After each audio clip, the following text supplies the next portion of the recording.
Have you ever been hit by a wave of emotion and thought it proved something final about you?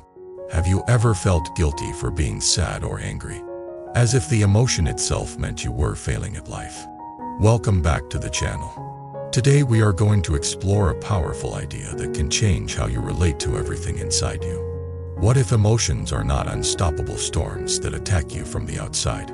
What if emotions are something your brain constructs, moment by moment, based on prediction, memory, body signals, and the meaning you give to what is happening? If that is true, then you are not doomed to be pushed around by every feeling. You can learn to work with feelings using wisdom and compassion, and that practice slowly changes your destiny through cause and effect. There are two main points I want you to carry through this whole story. First, emotions feel automatic, but they are not simply reflexes. They are built. Second, once you realize emotions are built, you stop reading them like a verdict and start treating them like information. That shift alone can reduce suffering, not by denying emotions, but by waking up to how they arise. Now let me tell you a story. There was a person named Jordan who believed one sentence with full conviction. Jordan believed, "I am just an emotional person." Jordan said it like a diagnosis and like a life sentence. When Jordan felt anxious, Jordan assumed the world was unsafe. When Jordan felt angry, Jordan assumed someone had to be blamed. When Jordan felt sad, Jordan assumed life was collapsing. Jordan did not say these things out loud every time, but the mind said them in the background, shaping every choice. Jordan was not weak. Jordan was not dramatic. Jordan was simply trapped in a very common misunderstanding. Jordan believed emotions were facts. If I feel it, it must be true. If I feel afraid, danger must be here. If I feel rejected, I must be unwanted. If I feel embarrassed, I must be foolish. If I feel hopeless, the future must be hopeless. This is how suffering multiplies. The first layer is the feeling. The second layer is the story that turns the feeling into identity and fate. One day Jordan had an experience that looked small but changed everything.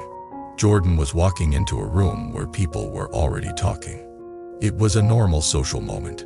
But the moment Jordan stepped inside, the chest tightened. The mind shouted, "They are judging you." The face got warm. The stomach sank. Jordan smiled too hard, laughed too quickly, and spoke too fast. Later, walking home, Jordan replayed every sentence. The mind said, "You sounded weird. You looked awkward. Everyone noticed. You do not belong." Jordan felt exhausted, not only from the social event, but from the inner event, the endless narration. That night Jordan opened a video with a title that sounded almost rebellious. "You are not at the mercy of your emotions. Your brain creates them." Jordan almost rejected it instantly. It sounded too simple. It sounded like someone trying to talk people out of real feelings. But Jordan kept listening. The speaker explained that emotions are not just hardwired reactions that happen the same way in everyone. Instead, the brain is constantly predicting. It uses past experience, culture, language, and context, plus signals from the body, to construct what you experience as emotion. The brain tries to make sense of the world and keep the body regulated, and emotions are part of that sense-making. Jordan felt a strange mix of relief and fear. Relief, because if emotions are constructed, maybe they can be worked with. Fear, because if emotions are constructed, then Jordan could not hide behind them as excuses. That is a big moment. Many people say, "I cannot help it. I am just emotional." But if the brain is building emotions, then you can build new patterns through practice. Not instantly, not perfectly, but gradually. Through karma, through repeated causes. Jordan kept thinking about prediction. The idea that the brain predicts felt unsettling, because Jordan had always assumed perception was like a camera. Something happens, then you feel. But what if the brain is more like a storyteller that guesses what is happening and prepares the body accordingly? Jordan began noticing something. The same body sensation could turn into different emotions depending on the situation. A fast heartbeat could be excitement on one day and anxiety on another. Warmth in the face could be embarrassment in one moment and pride in another. Tightness in the chest could be grief in one context and anger in another. If the sensations were the same, why did the emotions differ? Because meaning differed. Because prediction differed.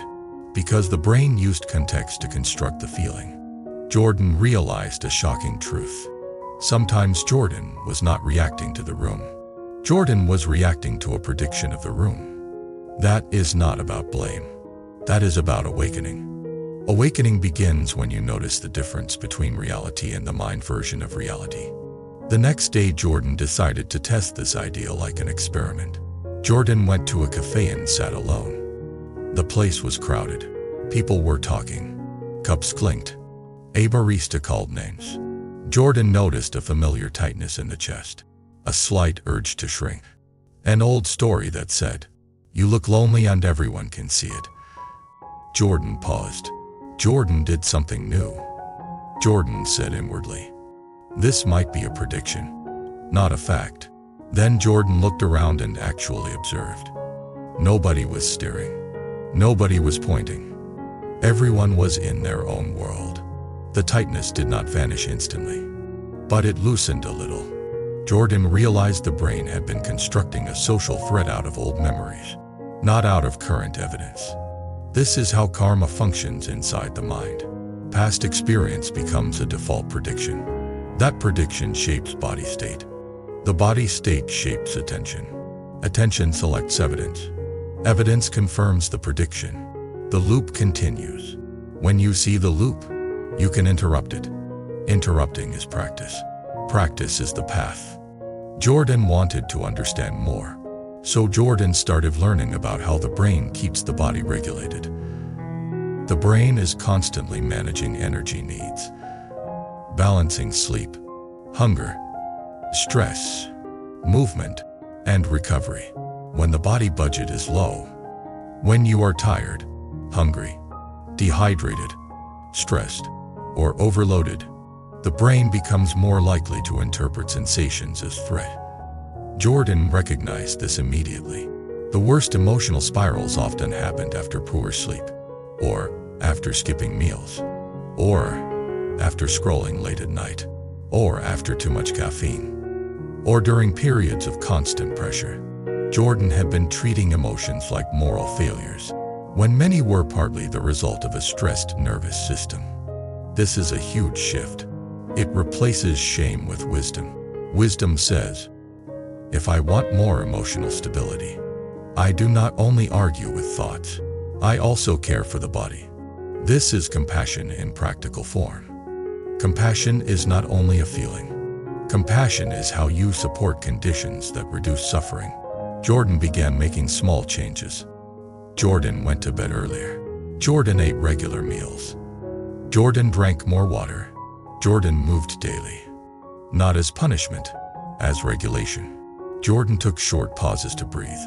None of this made Jordan emotional. It made Jordan clearer. Clarity creates choice. Choice changes karma. Then something happened that tested everything.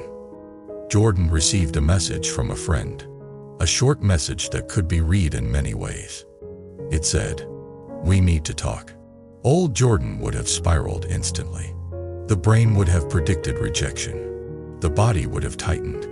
The mind would have built a disaster story. Jordan would have sent too many messages or avoided entirely. This time Jordan paused. Jordan asked, "What is my brain predicting?" The prediction was obvious. They are mad. They will leave.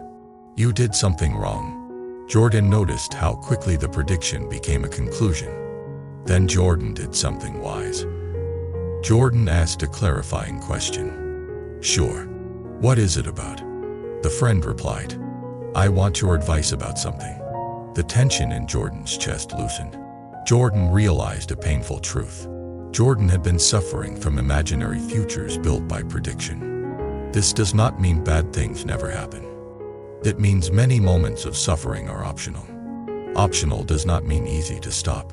Optional means trainable. Now let us go deeper, because this is where the spiritual lesson becomes sharp. If emotions are constructed, then the way you label sensations matters. The words you use shape meaning. Meaning shapes emotion. Emotion shapes action. Action shapes habit. Habit shapes destiny. So language is karma. Jordan began noticing the words used internally. I am anxious. I am angry. I am broken. I am unlovable. Those statements fused identity with emotion. They made a temporary experience feel permanent. Jordan tried changing the language. Anxiety is here. Anger is here. Sadness is here. Fear is here. This subtle shift created space. It separated the self from the wave. It allowed Jordan to ride the wave without becoming the wave. This is mindfulness. Mindfulness is not forcing calm. Mindfulness is seeing clearly. Seeing clearly reduces suffering. Jordan also practiced something that sounds simple but is extremely powerful. Jordan practiced naming needs. Sometimes the emotion called anxiety was actually the body asking for rest. Sometimes the emotion called anger was actually a boundary being crossed. Sometimes the emotion called sadness was actually love with nowhere to go. Sometimes the emotion called emptiness was actually disconnection. When Jordan named needs, the brain had new information. It could construct a different response. This is how you become less at the mercy of emotions. You give the brain better data.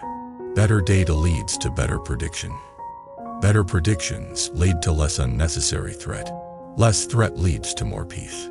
Peace is not a constant mood. Peace is reduced inner war.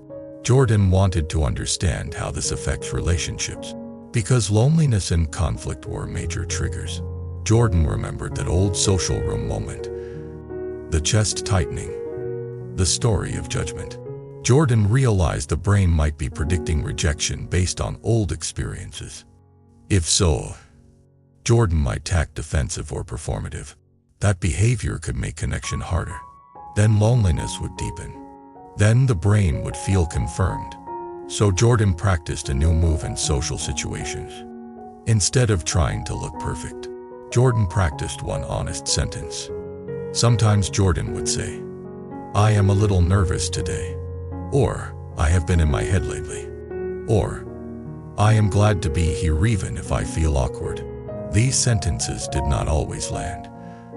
But often they did. People softened. People related. People shared their own inner world. Jordan discovered something. Authenticity gives the brain evidence of safety. Safety changes predictions. Predictions change emotions. This is compassion in action. Compassion says, I will not hide behind a mask if the mask is killing my connection.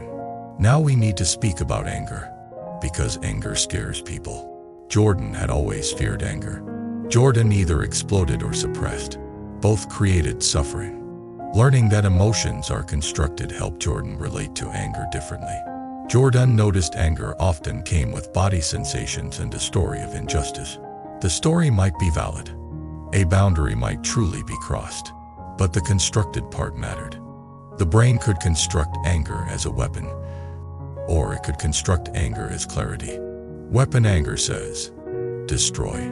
Clarity anger says, protect.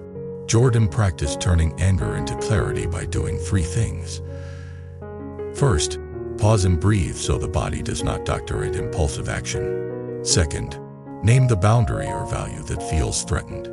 Third, speak the boundary without attacking the person. This is the middle way. Not indulging anger into harm. Not suppressing anger into shame. Using anger as information guided by wisdom. That is emotional mastery without repression. That is compassion with boundaries. Jordan also learned something even deeper. The brain constructs emotions partly to guide action. If the brain thinks you need to fight, it constructs anger. If the brain thinks you need to escape, it constructs fear. If the brain thinks you need support, it constructs sadness. So the question becomes, can you guide action with wisdom instead of letting constructed emotion dictate action? Yes. That is practice. Practice changes the brain over time. This is where karma becomes visible. You repeat a response, and it becomes easier next time. You build a pathway. The brain learns. Jordan began practicing micro-pauses. Before replying to a message, pause. Before speaking in conflict, pause. Before doom scrolling, pause.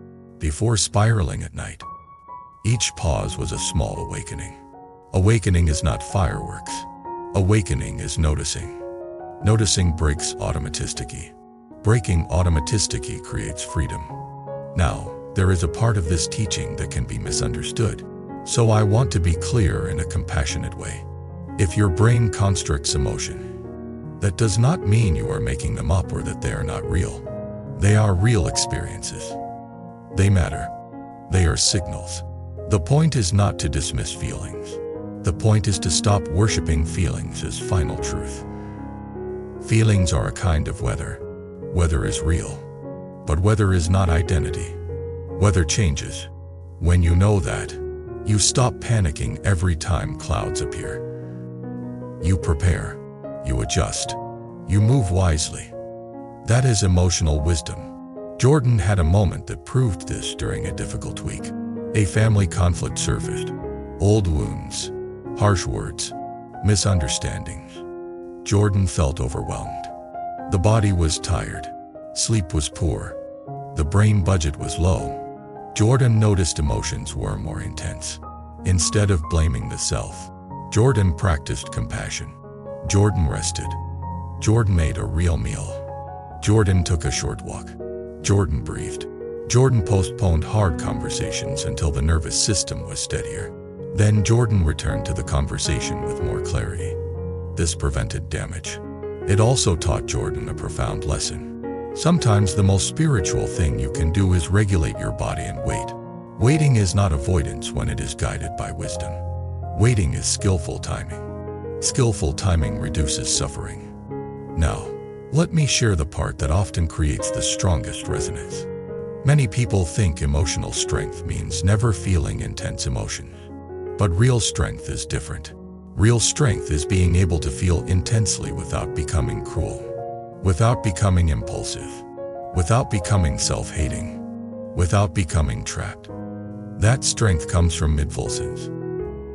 And practice. Mid-to-fulsons lets you see construction happening. Compassion lets you hold yourself gently while you learn. Practice builds new pathways so destiny shifts. Jordan eventually noticed a new kind of confidence. Not the confidence of always feeling good. The confidence of being able to handle what arises. That confidence is inner peace. Inner peace is not the absence of emotion. It is the absence of inner war with emotion. And that is why the teaching matters. If you believe emotions are dictators, you live in fear of them. If you understand emotions are constructed, you live with them like wise companions. You listen. You learn. You choose. Now I want to end with a reflection that you can carry into your day. The next time you feel a strong emotion, try this. Notice the body sensations. Notice the story your mind is building. Ask what your brain might be predicting. Ask what you need right now. Then take one slow breath and choose a response from wisdom. You do not need to be perfect. You only need to return. Return again and again. And you will feel something change. Not overnight, but steadily. That is karma. That is practice. That is awakening. In the comments, tell me which emotion you feel most controlled by lately. Is it anxiety, anger, shame, sadness, or something else? And tell me what you notice if you treat that emotion as something your brain is building, not as a final verdict about who you are. If you want more long-form stories like this that turn psychology and Buddhist wisdom into daily practice, subscribe to the channel, like the video, and stay with us. Thank you for being here with me. See you in the next video.